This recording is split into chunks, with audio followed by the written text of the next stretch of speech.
வந்து ரொம்ப சந்தோஷமா சிவா கிட்ட தன்னோட ரூம பத்தியும், அதுக்கப்புறம் ரூம்ல இருக்க பொருட்கள எல்லாம் பத்தி சின்ன வயசுல நம்ம எடுத்துக்கின வந்து எல்லா பொருளையும் பாரு, நம்ம விளையாண்ட பொருள அப்படின்னு சொல்லிட்டு எல்லா விஷயத்தையும் ஒண்ணு ஒண்ணா காட்டுறாங்க.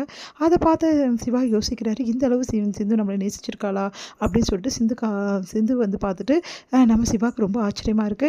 அடுத்து வந்து இங்க எல்லாருமே ரொம்ப சந்தோஷமா சாப்பிட்டுட்டு, அதுக்கப்புறம் நல்லா வந்து சந்தோஷமா பேசிட்டு கிளம்புறாங்க.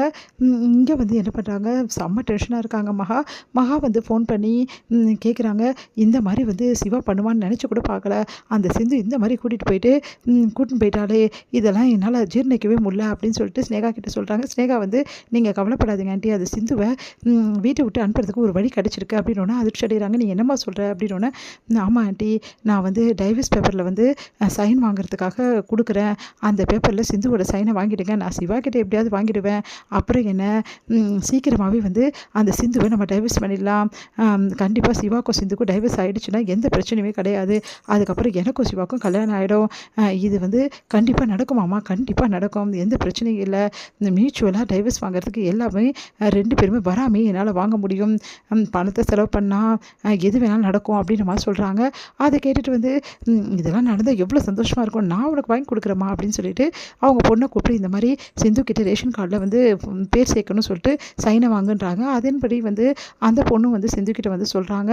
அத கேட்டு சிந்து வந்து அப்போ ரேஷன் கார்டுல என் பேரும் வந்துருமா? நான் தான் குடும்ப தலைவியா வருவேனா? அப்படின்னு சொல்லிட்டு சந்தோஷப்படுறாங்க.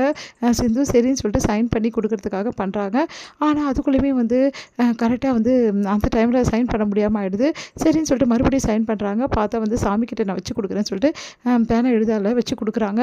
அந்த டைம்ல கரெக்ட்டா சரி சாமி கிட்ட வச்சு குடுக்கும்போது திடீர்னு வந்து அதில குங்குமம்லாம் பட்டுடுது. என்ன குங்குமம்லாம் பட்டுடுது. ஐயோ! இப்படி ஆயிடுச்சு அப்படின்னு சொல்லி நினைச்சுட்டோம். சரி நான் பார்த்துக்கிறேன். நீங்க சைன் பண்ணிட்டீங்களா? அப்படின்னு சொல்லிட்டு எடுத்துட்டு போய் இது இப்படி ஆயிடுச்சேன்னோனே இரு நான் தொடச்சு குடுக்குறேன் அப்படின்னு சொல்லிட்டு சிந்து வந்து தொடச்சிட்டு அங்க குடுக்குறாங்க.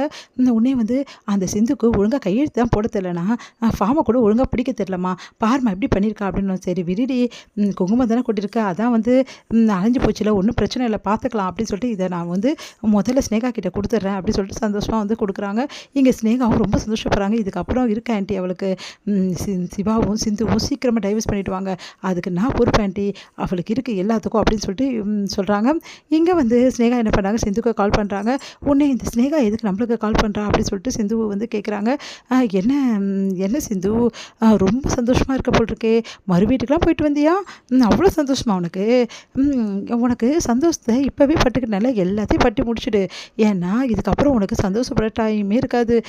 ஏன்னா உனக்கும் சிவாக்கும் இடையில பிரிவு அதிகமாக போகுது. 2 பேரும் பிரிய போறீங்கல்ல.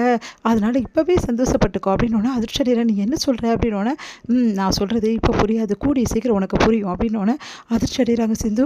இவ என்னவோ பண்ணியிருக்கா. அது மட்டும் கரெக்டு. என்ன பண்ணியிருப்பா அப்படின்னு சொல்லிட்டு யோசனையாக இருக்காங்க. இங்கே வந்து சிட்டு வராங்க.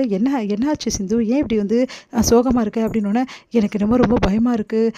ஏன்னா வந்து அந்த ஸ்னேகா வந்து ரொம்ப ஒரு மாதிரி பேசுகிறா. என்னையும் வந்து டாக்டரையும் பிரிக்கிறதுக்கு ஏதோ சதி வேலை பண்ணியிருக்கா. அது மட்டும் நல்லா தெளிவுது. ஆனால் அவள் என்ன சதி வேலை பண்ணான்னு எனக்கு தெரியல. எனக்கு ரொம்ப பயமாக இருக்குது சிட்டு அப்படின்றாங்க. நீ கவலைப்படாத வந்து சிந்து. சீக்கிரமாகவே இது தெரிய வரும். அதெல்லாம் ஒன்றும் அவளால் உன்னை பிரிக்க முடியாது. நீ கவலைப்பட. எனக்கு ரொம்ப பயமாக இருக்குது. அவள் ரொம்ப படித்தவ. புத்தி எல்லாமே வேற மாதிரி இருக்கும். அதனால என்னையும் வந்து டாக்டரையும் பிரிச்சிட மாட்டாள. அவள் பிரிக்கக்கூடாது. அவள் பிரித்தா என்னால் தாங்கிக்கவே முடியாது. ஒரு வேளை நானும் டாக்டரும் பிரிஞ்சிடுவோமோ அப்படின்னு சொல்லி ரொம்ப கவலையாக இருக்காங்க. அதை பார்த்து சிட்டு வந்து அவங்களுக்கு ஆறுதல் சொல்கிறாங்க. இங்கே வந்து மகா ரொம்ப சந்தோஷமாக இருக்காங்க. இதுக்கப்புறம் கவலையே இல்லை. சிந்து தான் வீட்டை விட்டு போகிறாள். இதுக்கப்புறம் எனக்கு என்ன இருக்குது? அவள் ஒழிஞ்சிட்டாள்னா அதுக்கப்புறம் நம்மளுக்கு நிம்மதியாக இருக்கும் அப்படின்னு சொல்லிட்டு இருக்காங்க.